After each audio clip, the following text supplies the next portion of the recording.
आज मेरो भान्जीले सब्जी पकाएको अरे यहाँ त आमामु थाहा छ यो फेरि सातो भइसकेको छ यसको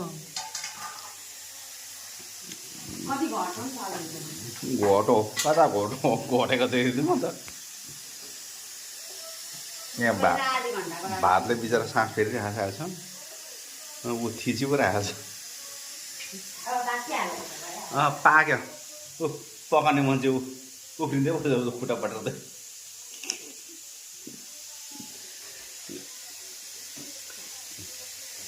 भुरी के भयो के भयो यहाँ तेरो छोरी हेर्नु मैले उयो कराईमा बनाएँ भनेको यसलाई त सुन त्यो ढकनी बन्द गर्दिनँ अरे बन्द गर यहाँको बेसारा हाल्नु त हुँदैन नि हाल्नु नि त्यो डब्बाले निकालेर हाल हाल त छोड्नु नि त मैले के तिमीलाई समातेको छु अनि यहाँ समात्नु भएको थिएन कहाँ समातेँ मैले बटेज कहाँ माथि दिएको तिमीले आफै दिएको होइन मैले यहाँ भुइँमै दिएको होइन भुइँबाट पनि झिक्दिएको थियो त्यो डब्बामा लगा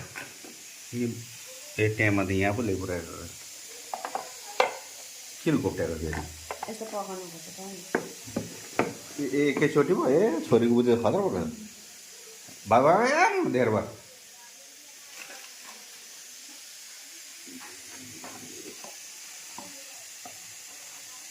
अर्को मसला खोप्नु नानीसँग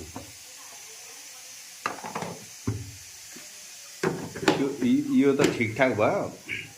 तर आज अचानक सब्जी पकाएको भन्छ खोइ यसमा यो पाक्छ कि आज मलाई लागेको त छैन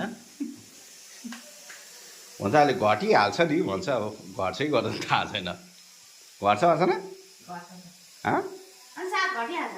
हो र खै घटेर ए मामाले भात डढाएको तिमीले मोबाइल हेरेर डढायो हेर्न फेरि घोप्ट्याएको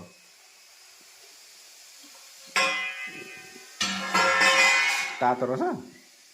ए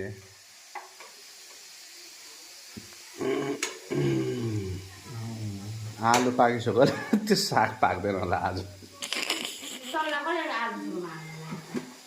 अनि आलु आलु आलु हाल्नु पर्दैन त नि आलु अलिक पाक्दैन नि त साग चाहिँ छिटै पाक्छ नि त लातलुदु भइहाल्छ अनि